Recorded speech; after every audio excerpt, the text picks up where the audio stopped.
This is the second class on antiarrhythmic drugs. In our previous class, we have discussed about the normal action potential seen in pacemaker as well as non-pacemaker tissue, as well as we have discussed about the various types of common arrhythmias. Now we will start with classification of antiarrhythmic drugs, and then in this class we will focus on class 1 antiarrhythmic drugs.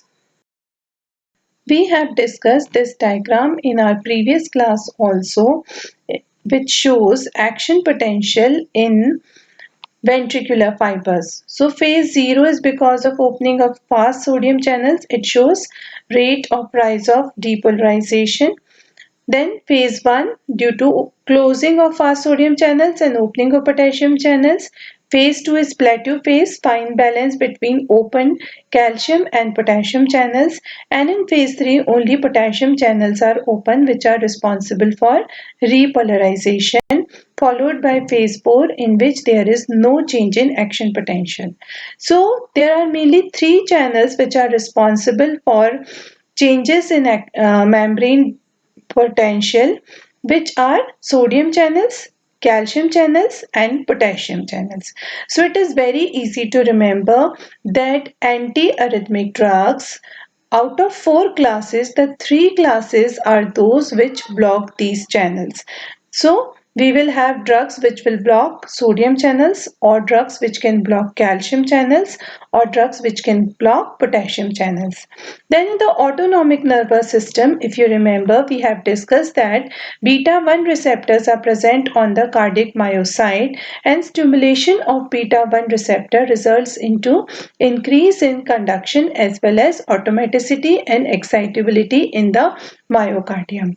So it is easier now to remember the classification of antiarrhythmic drug, which is class 1 are sodium channel blocking drugs which block the sodium channel.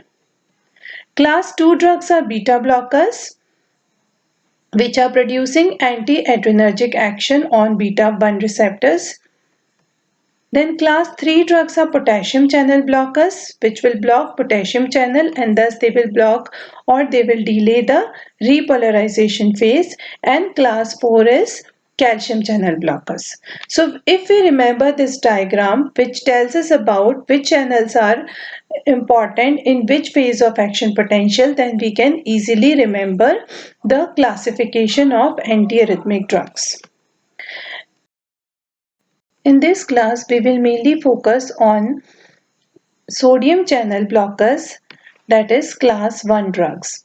And as we have seen in the previous diagram, that sodium channels are responsible for phase 0 depolarization. So by blocking sodium channels, what will happen? The rate of rise of zero phase depolarization will decrease, and as a result conduction will decrease, because we have already discussed in our previous class that rate of rise of action potential, rate of rise of zero phase depolarization, that is dV by dt of zero phase, tells us about conduction. So by blocking sodium channels which are responsible for zero phase depolarization, these drugs, all of them decrease rate of rise of zero phase depolarization in non-pacemaker tissue, and thus they decrease conduction in these tissue. So the action potential will be changed like this. This is the normal action potential, and the red line represent the action potential after giving class 1 drugs which will block sodium channels. So the rate of rise, the dV by dt of zero phase, will be delayed. And what will happen in the pacemaker tissue? If you all remember that there are no fast sodium channels in pacemaker tissue, very few quantity of fast sodium channels. But the automaticity, that is the phase 4 spontaneous depolarization in pacemaker tissue, is because of opening of small non-specific cation channels, which are also known as leaky channels, through which sodium ions leak inside. So by blocking those sodium channels, what will happen? The automaticity will decrease, and rate of phase 4 depolarization, that is spontaneous depolarization in pacemaker tissue, will decrease, and thus automaticity will decrease. So class 1 drugs decrease both conduction as well as automaticity. In non-pacemaker tissue, they decrease rate of rise of zero phase depolarization, and in pacemaker tissue, they decrease phase 4 depolarization, that is spontaneous depolarization. And thus by decreasing the automaticity, they will also decrease the heart rate. Now before proceeding further, let us again see the three conformational states of sodium channels. So sodium channels can be present in open state, then in a time dependent manner they change conformation to inactivated state, and this is followed by resting state or closed channel state. And we know that only a closed channel, only a resting state channel can be activated. In activated condition, it cannot be stimulated. Okay. So depending upon the rate of recovery of sodium channels, rate of recovery or time of recovery is the time required for the channel to get converted from inactive state to resting state. So depending upon the time of recovery or how much the particular drug delay the time of recovery, depending on that we divide class 1 drugs into three subtypes. Class 1A include those drugs which moderately decrease the dV by dt of zero phase. So they moderately decrease the rate of rise of zero phase depolarization, while class 1B decrease little, decrease in dV by dt of zero phase, and class 1C they show marked decrease in dV by dt of zero phase. In class 1A, tau is the time of recovery, and in class 1A, as there is moderate delay in the rate of rise of depolarization. Why? Because the time of recovery is delayed moderately. So time of recovery is 1 to 10 seconds in this group of drugs. In class 1B drug, there is very little decrease in rate of recovery. So tau is the time of recovery is less than 1 second, while in class 1C, there is marked delay in rate of recovery, and thus the time of recovery is more than 10 seconds. So depending upon the time of recovery or depending upon how much they delay the rate of rise of zero phase depolarization, we can classify class 1 drugs into 1A, 1B and 1C. Examples of drugs included in these category are: 1A include quinidine, procainamide, disopyramide; 1B include lidocaine, mexiletine; and 1C include propafenone and flecainide.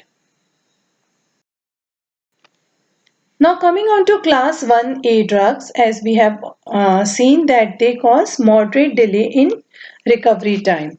These drugs block sodium channels in open state more as compared to resting state or inactivated state. And they moderately decrease the rate of rise of action potential and moderately prolong the channel recovery time, which is 1 to 10 seconds. Now class 1A drugs, they have an additional characteristic feature that they also block potassium channels. If you remember, potassium channels are important for mainly for the repolarization phase. So all drugs which block potassium channel will delay the repolarization phase, and as a result the action potential duration will also delay. So they will prolong repolarization. And we have already discussed that all those drugs which prolong repolarization, they can result into early after depolarization, which we have discussed in the previous class, and early after depolarizations can result into torsades de pointes. So there is high risk of torsades de pointes, which are very serious type of ventricular arrhythmias. Now, what will be the effect on the action potential and ECG? These drugs will prolong action potential duration as we have discussed because they also block potassium channels. So, repolarization phase is prolonged. So, action potential duration is prolonged. Now, as action potential duration is prolonged, the effective refractory period will also prolong because it is almost equivalent to APD. Then as there is delay in conduction. So drugs which delay conduction, they always prolong PR interval. We have discussed it in previous class. Drugs which prolong action potential duration, they will also result into prolongation of QT interval. So whenever there is prolonged repolarization, there is prolongation of QT interval and there is broadening of QRS complex. So these are the changes which we will see on electrocardiogram. Now by this diagram we can easily understand and remember the effect of class 1A drug. The black line represents the normal action potential and the red line represents the effect of class 1A sodium channel blockers which moderately delay the recovery time. So you can see when sodium channels are blocked moderately, what will happen? The rate of rise in action potential is delayed, it is decreased, and then because class 1A drugs, they also block the potassium channel, so repolarization is also prolonged. Now the drugs included in this category, the first drug is quinidine. Quinidine is a dextroisomer of anti-malarial drug quinine. Then some important features of quinidine. In addition to what we have discussed, quinidine also has anti-vagal action, that is anticholinergic action, as well as anti-alpha adrenergic action. So it also has anti-alpha adrenergic action and anticholinergic action. Now, the direct effect of quinidine on atrioventricular node is increase in effective refractory period, while the antivagal action is decrease in effective refractory period of AV node. So, because of these opposing actions of quinidine, it may cause inhomogeneity in the AV nodal fibers and this may result into arrhythmia sometimes. Now, because of anti-alpha adrenergic action, it may result into hypotension because alpha receptors cause vasoconstriction and anti-alpha adrenergic action will be vasodilatation. So, because of vasodilatation, there is risk of hypotension. Particularly patients who are already taking vasodilators, addition of quinidine can result into additional risk of hypotension. Then what will be the adverse effects? Quinidine is associated with a large number of adverse effects. It can cause nausea, vomiting, diarrhea. As we all know that even quinine is associated with high incidence of nausea, vomiting. So quinidine also causes nausea, vomiting, diarrhea. Then there is a peculiar type of syndrome known as synchronism, which is also seen with quinine. In this, the patient may complain of tinnitus, that is ringing of ears. So there can be sensation of ringing in the ears, drowsiness, vertigo and blurring of vision. And with the first symptom of synchronism, which is usually ringing in the ears, whenever the patient complains this symptom, then we should immediately stop the drug. Hypotension we have discussed because of alpha adrenergic blocking action. Then because it has antivagal action, there will be anticholinergic side effects also like dryness of the mouth, blurring of vision, urinary retention, etc. Then because of prolonged repolarization due to potassium blocking effect, there is increased risk of Torsades de Pointes, which is a very serious type of ventricular arrhythmia. Then rarely quinidine may also cause thrombocytopenia and angioedema. So because of these adverse effects which we have seen, quinidine is very rarely used nowadays. Another drug in this category is procainamide, which is similar in action with some changes that there is no alpha blocking action. So as there is no alpha blocking action, there is no risk of serious hypotension with procainamide. And antivagal action is also less as compared to quinidine. So all anticholinergic adverse effects or side effects are also less with procainamide. But the half-life of procainamide is very short, so it has to be given multiple times in a day. And as it is metabolized by acetylation, we know that those drugs which are metabolized by acetylation, there is polymorphism may be seen in acetylation, the enzyme responsible for acetylation. So some people may show slow acetylation and some may show fast acetylation. They may be known as slow acetylators or fast acetylators. So there is risk of toxicity in those people who slowly metabolize procainamide, while there is risk of lesser efficacy in people who are fast acetylators or they rapidly metabolize the procainamide.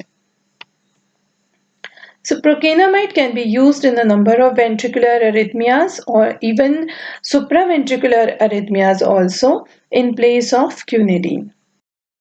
Coming on to class 1B drugs, the drugs in this category, they block sodium channels in inactivated state more as compared to those in the resting state. And they cause little decrease in dV by dt, that is rate of rise of depolarization, and little decrease in channel recovery time, which is less than 1 second in presence of these drugs. The most important drug in this category is lidocaine. Now, as we know that rate of rise of depolarization tells us about conduction. So, as these drugs do not much changes the rate of rise of depolarization, so they do not have much effect on conduction. So, conduction is of normal tissue is not affected by these drugs. But their main action is suppression of automaticity in ectopic tissue or damaged cardiac fibers.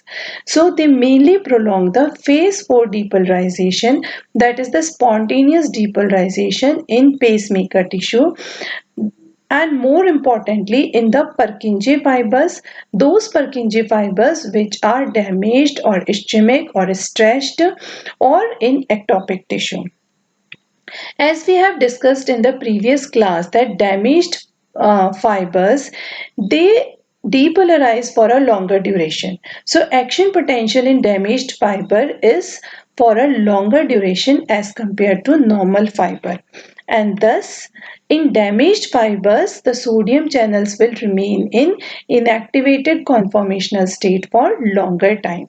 And as lidocaine mainly affect the channels which are in inactivated conformational state, thus this drug mainly produces its action on ectopic tissue, damaged tissue or ischemic tissue, but not producing much effect on the normal tissue. It does not delay or prolong conduction in normal tissue.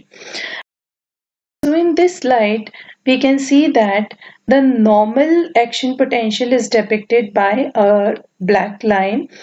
This is the normal action potential, and the blue line represents the action potential in presence of class 1B drugs. You can see there is very little delay in conduction or very little delay in rate of rise of zero phase depolarization, and there is no significant effect on action potential duration. It does not delays action potential duration, rather it may sometimes shorten the action potential duration. So these drugs do not prolong action potential duration, effective refractory period or QT interval, as they do not prolong repolarization, so they do not prolong QT interval as well. So as there is no prolongation QT interval as well as no prolongation of repolarization, so there is no risk of torsades de pointers, which is seen with class 1A drugs. So as lidocaine mainly produces its action on ectopic tissue and damaged fibers, but it does not affect the normal conducting tissue, and thus it is considered safest antiarrhythmic drug. There is also no risk of torsades de pointes, so this lidocaine is considered as one of the safest antiarrhythmic drug. As well, there are no autonomic effects which are seen with class 1A drugs. Now coming on to metabolism of lidocaine. Lidocaine is a drug which shows high first pass metabolism, and thus it cannot be given orally. It will not be active orally, and thus it is always given by IV injection, mainly in the form of IV bolus given very slowly. T half-life is short, around 8 minutes, and effect of IV bolus injection usually remains for 15 to 20 minutes. Adverse effects are also very less. They are mainly neurological. Patient may complain of paresthesias, blurred vision, and nystagmus, which are also very less in frequency. But one thing we have to remember that lidocaine is only used in ventricular arrhythmias. It is mainly producing its action on Purkinje fibers, the damaged fibers, and it is not effective in arrhythmias which is originating in atrium. So it is not effective in atrial arrhythmias. Now we come on to class 1C drugs which block sodium channel in mainly open state as compared to resting or inactivated conformation. Class 1A drug also blocks sodium channels in open state, if you remember.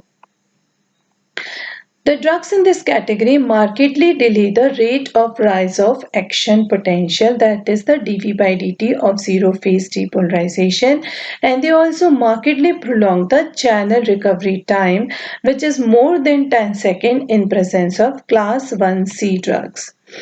They also profoundly affect the His-Purkinje fibers as well as the accessory pathways. So as they markedly delay the rate of rise of action potential, so conduction is very much delayed, and because conduction is delayed, the PR interval is delayed, the QRS complex is broadened, but as the repolarization is not affected, so an effect on action potential duration is variable, which remains almost same. But these drugs are highly pro-arrhythmic drug, and they may cause sudden ventricular fibrillation as well as sudden cardiac death. So they are highly pro-arrhythmic drug. Here we can see that the black line represent the normal action potential and the red line represent the action potential of non-pacemaker tissue in presence of class 1C drug. You can see that there is marked delay in the dV by dt of zero phase, so conduction is markedly delayed, but as repolarization is not affected because they do not have any action on potassium channel, so the action potential duration is not much affected. Uses, as these drugs are highly proarrhythmic, so they are considered as reserve drug for treatment of ventricular arrhythmias or mainly arrhythmias involving the accessory pathway. As we have discussed in the previous class that there is a bundle of Kant which is an accessory pathway and responsible for WPW syndrome. So these drugs can be used in treatment of WPW syndrome. The drug included in this category is propafenone. Now, propafenone has an additional characteristic that it also blocks beta receptors. And thus, because it blocks beta receptors, it should be used cautiously in patients of ischemic heart disease, congestive heart failure, and bronchial asthma, because it may precipitate angina, particularly if it is vasospastic angina in patient of IHD, or a cardiac event also. It may worsen the congestive heart failure, and it may precipitate breathing difficulties in patient of bronchial asthma.